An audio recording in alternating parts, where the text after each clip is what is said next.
So if you're just joining us, my name is Wana and this is Culture Diaries. On this week's episode, my guest is, where do I start? She's a photographer, she's a curator, she is an artistic director, she runs this wonderful space called Revolving Art Incubator. Her name is Jumoke Sanwo. Welcome, Jimmy. Thanks, Wana.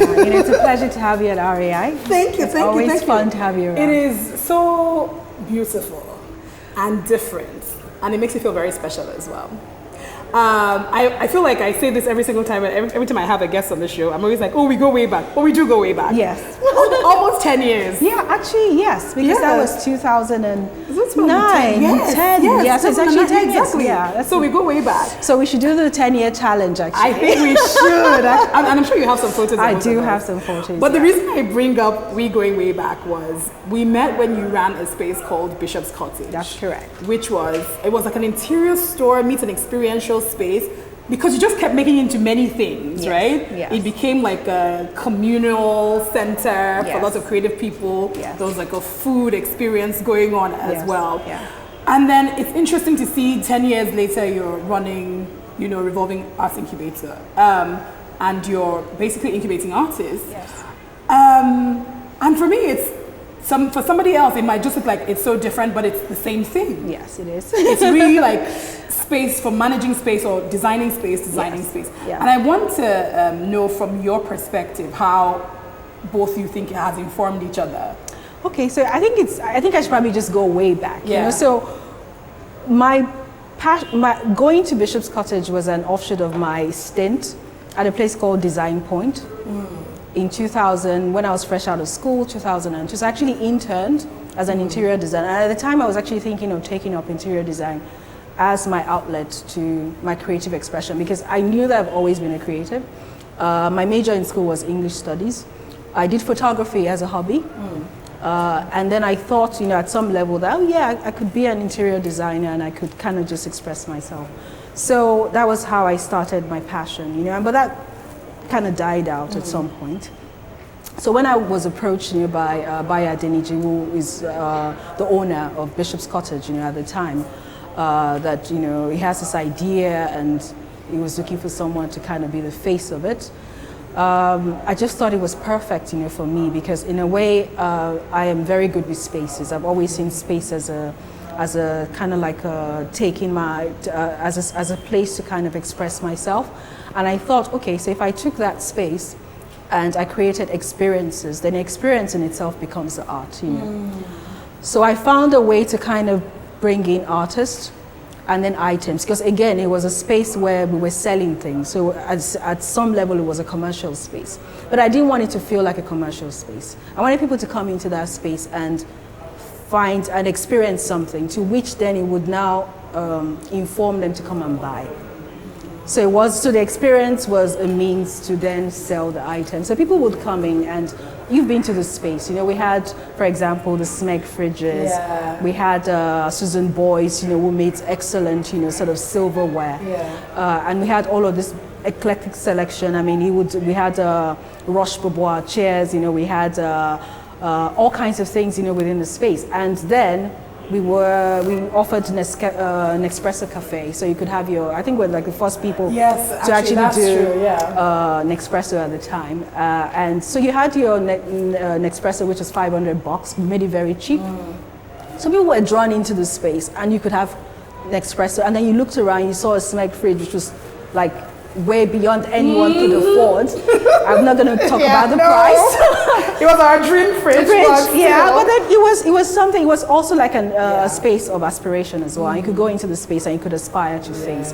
So that was how we began to create experience. And then we also got Uche, who was a chef at the time, and he was doing magic with food. So we brought this idea of come in, have your salad, have your Nespresso coffee, maybe at the end of the day, once you've had the experience, then you can think of buying something from us. And then over time, we created the experience of the family dinner because also we understood the idea of the communal space. And all manner of creatives would come into the space and we would have dinner together and would have conversations. And it's very interesting to look back now that 10 years down the line, we had people that were budding artists, I know. musicians. I mean, you had the likes of MI and all this were coming to the space at the time, and they were all kind of like still kind of starting off or in the midst of emerging or doing all kinds of things. And then the space kind of added like some sort of what I would say, it was a platform, you know, where people then engaged and then they went onto their different spaces and created all kinds of magic. I think in many ways that was ahead of its time. It was way ahead of its time. I still think to speak about Tobiah about it, I'm like, I think we just came too early, you know. Would have made a lot more money if we were in Lagos now. True. You know, so but then yeah. even after that, then you moved on to your photography. Yes. And you were very heavy with your photography. Exactly. You got residencies. Yeah. I mean, you did the thing. Yeah. So my photography was also very interesting as well. Yeah. So while I was at Bishop's Cottage, I was also kind of doing my photography because it afforded me the time to do other things, which I've kind of neglected. I started taking photographs since I was really young because I grew up around that culture of photography, but I didn't see it as something to do as a profession because, I mean, again, you know, Nigeria was very rough then. I imagine people were struggling to pay their bills. And I was also around a lot of artists and I saw how difficult it was to earn a living as an artist. So you have to kind of do other things, you know. So I didn't think I was going to do photography as a professionally, you know, until I started working at Bishop's Cottage, started interacting with other people. And I began to see the possibilities and what I could do with that. And that's how my photography took off.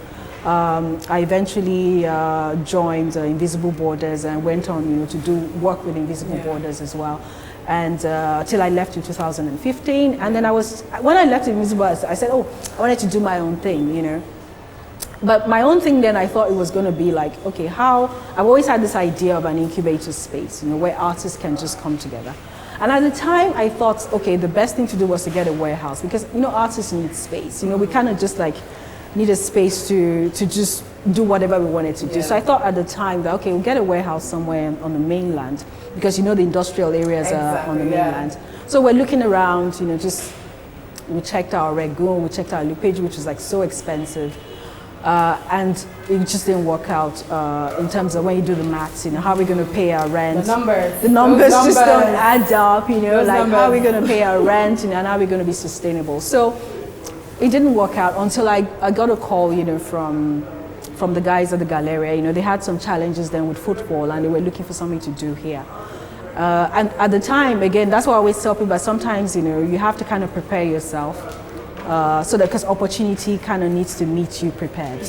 Because at the time I already had a proposal that I'd been, you know, carrying around pretty much. I just didn't have a space.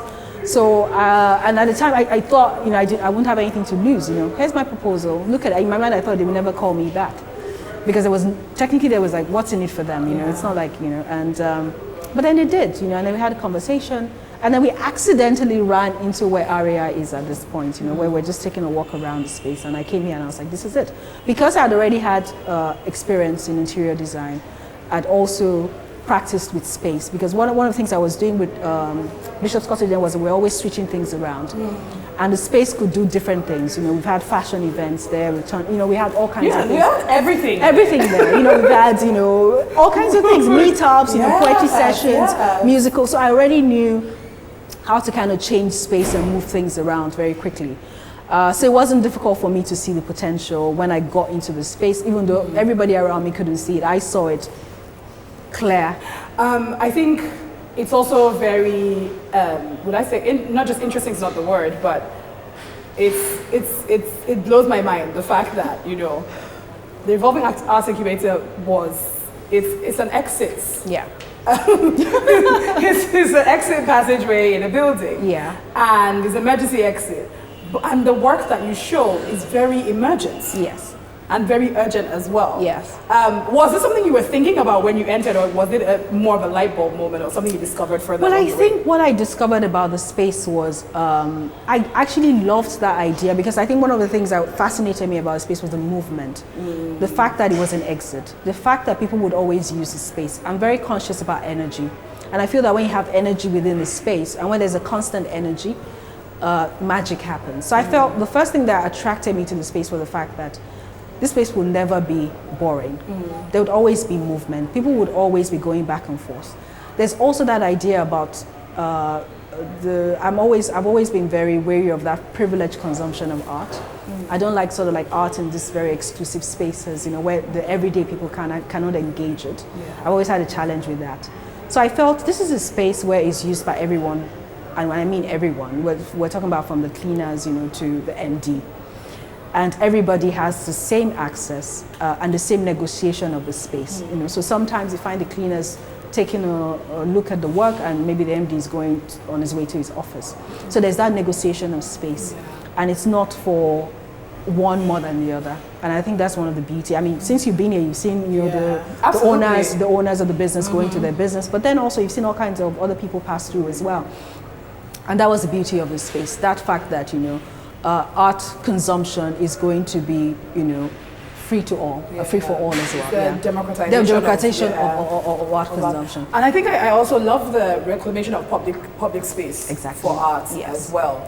I want to go into like even the experimental nature of the work that you present. You know, I think it's, you know, when what goes into the thinking process or the directorial process for you of whose work is shown in this place? Okay, since we took off, we've had, you can imagine, all kinds of proposals in our box, you know, people wanting to show here.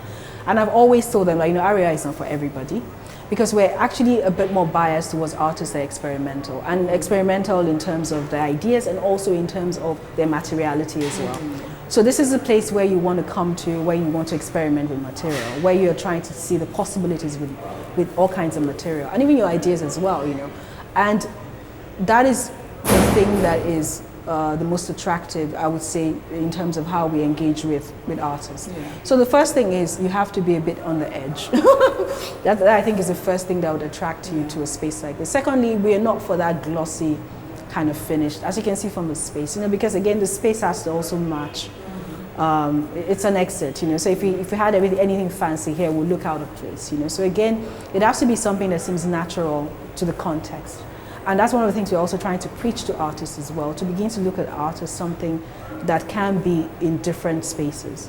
It shouldn't be glossy, it shouldn't be too overdone. You know, it should be something that, you know, also a lot of people can engage with. I don't like the idea they say, oh, you know, people can't understand my work in the market. You know, people wouldn't get what I'm trying to do. You know, I feel that if you're artists, they will get it at some level. You know, there's the native knowledge, you know, there's that sort of like knowledge. And those are the things that we're kind of playing with in this space, you know.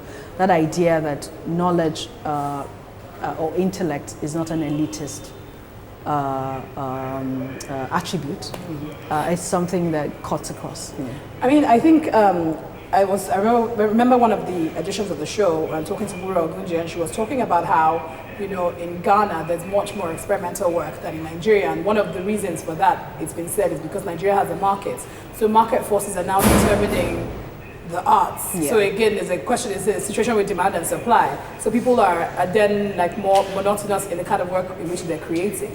Has it been difficult for you finding artists who are both experimental and sort of fearless in their ideas and the material and the presentation of the work as well, since you started running this space? Yeah, I think we've come across, you know, a few artists. You know, one of them is the one we're showing right now, Yakinwande, you know. And the thing about it is, as you've said, you know, you've seen what's going on in Ghana. When money and when art is not a commodity, you know, then it becomes a lot easier for people to actually experiment. So you're not at the back of your mind thinking about selling the work, because selling the work kind of puts you in a box. You then start to think about, what does a collector want? I remember there was one of the artist talk that we had here that one of the panelists said, you know, sometimes when they're painting, they hear the collector's voice saying, oh, I like yellow, and you start painting yellow. Or I like, but again, that means the artist is not exactly, because art should be an offshoot of the artist, and the artist should express themselves to a certain degree, you know, without actually thinking about selling. If your work gets sold, then it's a bonus. It shouldn't be the starting point. But then there are people that would also say that, you know, experimentation is a luxury, especially for being in this sort of space where people are trying to survive. So people need to eat and people need to make money, and so the idea of you experimenting is like, you don't chop any food. That's why you can afford to go crazy, and there are people that would say that. Absolutely. What's your response to that? But I think I also say, you know, for example, the artists in Ghana, what are they commanding internationally in the international art market compared to artists in Nigeria? So if you're doing the Beleful concept, you realize that their work command more compared to the artists in Nigeria. And why is that? It's because they're putting out something there that is different, that they're not used to. So you still continue. It's like it's a law of supply and demand, you know. And you have to think about it. What am I creating my work for? What am I trying to do with my work as an artist? Am I trying to just pay bills? Because if that's if that's the reason behind you creating work, then by all means go for it. Everybody, there's a space for it. But if you're trying to make some sort of artistic statement, if you're trying to drive your visual language, if you're trying to do something, then you need to do a little bit more. And a little bit more comes from experimentation. You will fail at some point. You would not sell at some point, but over time, you would be known for something. Here, you know, you realize that we haven't gone beyond the canvas. That's interesting. It's still, you know, everybody's playing safe. You know, everybody's doing the same thing. And once you go to one exhibition, it seems like you've seen it all. And why is that? Because people are not daring to kind of just even go to the core. What are we trying to say with our work? Is I think is the question. What is the message behind it? I mean, it's really interesting. Currently, Ayo Akinwade's work is on display here, and there is sculpture, there's video art, there's sound art, and there's also installation with paper and texts and all of these sorts of things as well. You talked about the fact that you get a lot of proposals. How much do you get that is really like out of the box, and how much do you get that you feel is still conformist? Well, I think we get a lot of the conformists compared to people that are out of the box. And I do understand this as well. And the thing is, again, even when we're rejecting, we're very like, okay, you know what, this is just not for the space, you know, because again, even now, our direction in 2019 is actually completely different. You know, we're not even thinking about exhibitions in the context that we've been doing it. You know, we're thinking more about space now. And the space in itself is now going to determine what the artist does with. So the starting point for us now is our space. Okay, so they come and how people engage, and how people engage, you know, our space, you know, and how an artist can engage our space through their work. So again, we're starting from the basics and going back, and then also we're going to do a lot of in and out as well. So we're engaging with the city because the space is not in isolation of the city in itself. So there's going to be a lot of in and out, you know, for the artist. You know, work doesn't have to start here and end here. An artist can start an exhibition here and it ends, you know, or somewhere. You know, so we're going to play. That's what we're doing in 2019, and we're really encouraging the artists also to do that as well. I love that the name of this space is called Revolving Arts Incubator, because it's also an incubation space as well. And how valuable has it been to artists that, you know, you've shown here, that, you know, you've created a space where they get an audience, they also get, you know, interaction and engagement, and get to develop their work as well, because you as a curator you are helping to arrange or refine the work. Absolutely, yes. I think it's been very I would say rewarding for the artists, and not just in financial terms, but a lot of them have come back to say, you know what, during the time that I was here, you know, I gained a lot, you know, from the exchange, and also the fact that they get to interact with other creators. And this space actually is not just for artists, so we're trying to also open up the audience, you know, so not just people within the art community, because that's just a closed. We're trying to open up art engagement. So we have all kinds of people from all kinds of professions, you know, coming through, and they're giving back the feedback. We have a lot of architects that come through, for example. Our artistic director for 2019 is an architect, and we're beginning to open up a space also in terms of design. What happens to when all the creatives synergize? What becomes of that energy, and what do they do with that energy? Does it end up as products? Does it end up as, you know, disruption? Does it end up as, you know, we need to know what happens when creatives synergize, you know, as I've seen with my Bishop's Cottage experience and also here now. So it's that sort of energy that is created by that synergy. Yeah. We don't know where it's going to end up.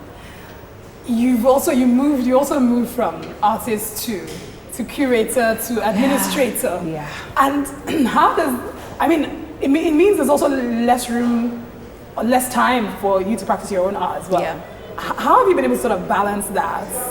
Okay, so I would say in the last 2 years it's been a little bit challenging for me to actually put out anything creative. I've tried to creatively.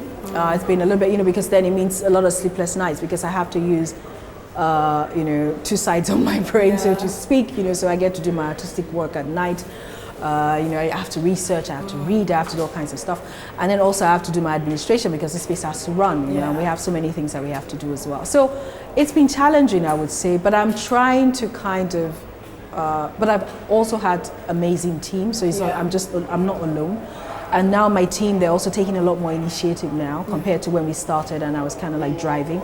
So now I'm beginning to take a step back and watch the space run itself, which is beautiful to see.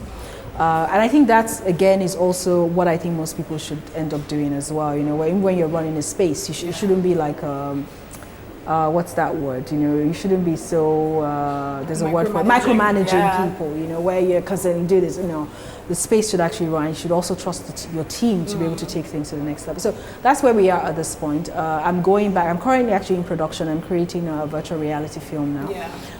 And that is taking a lot of time as well because also I have to kind of change my thinking, from into a 360 space, which is a spherical thinking, which is completely different to what I'm used to. So I think invariably it will work out, but it took a bit for me to do this. I would say that. Do you think, what effect is working with lots of experimental artists having on your own art? Because as I said, we know you from photography. Yes. And you're also now going into 360 virtual reality film. Yes.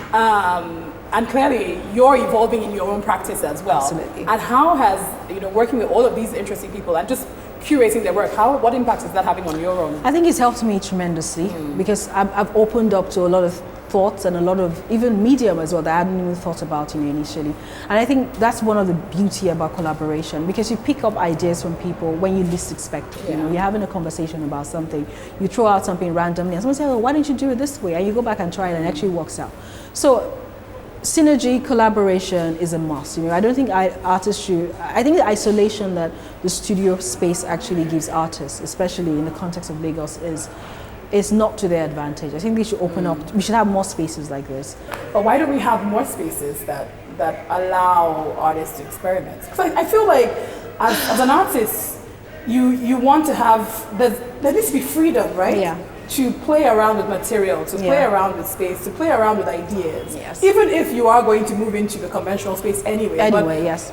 I also feel like artists need to have that in their lives. Absolutely. Right? Yes. But I think the reason why, again, it's also about the law of supply and demand. The reason why you haven't had a lot of that is because, again, artists are driven by the spaces that are available.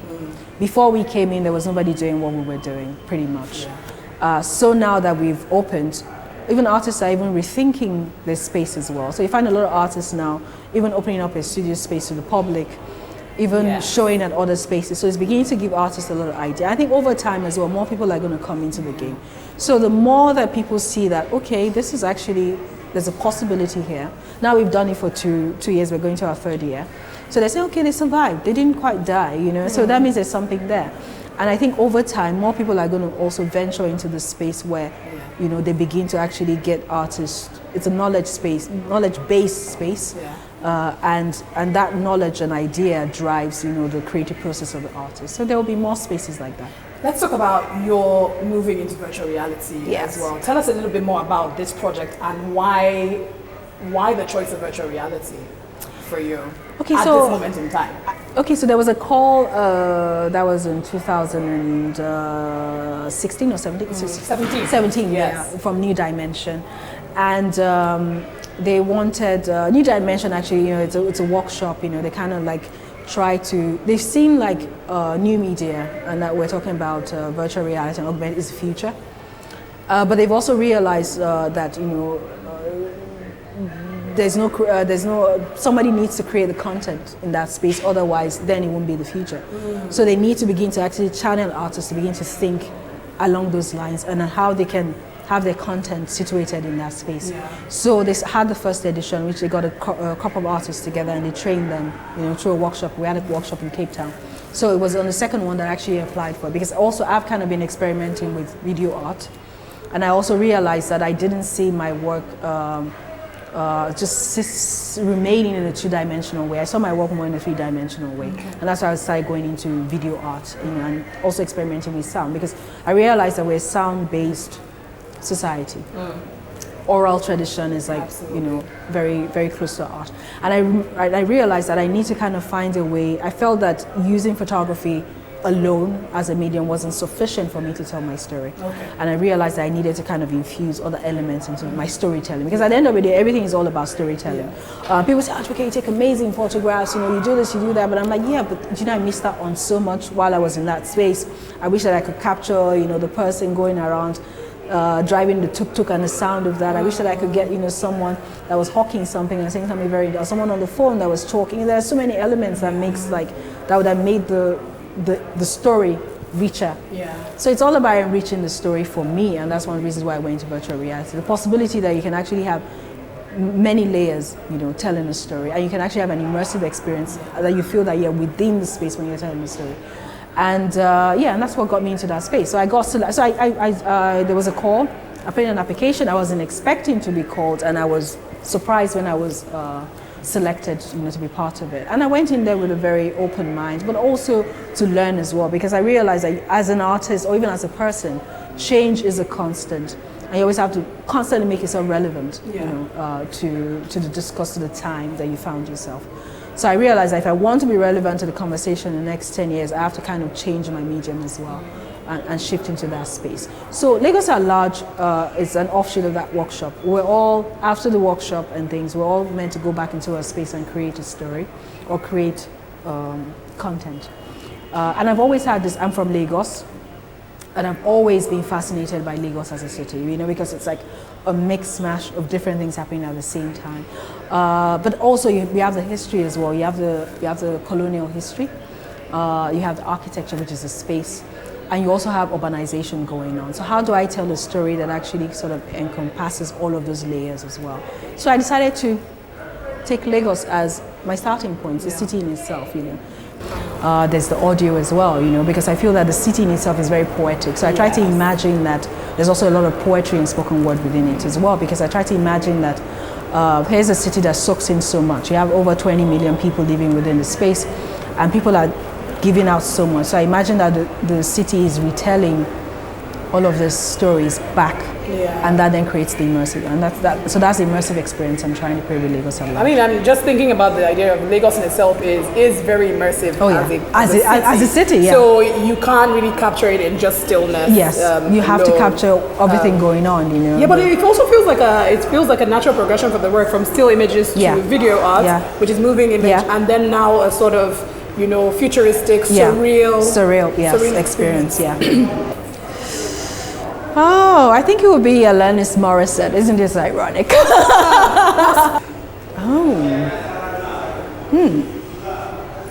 Biggest regret. That's very interesting, because I actually am one of those people that I don't have regrets.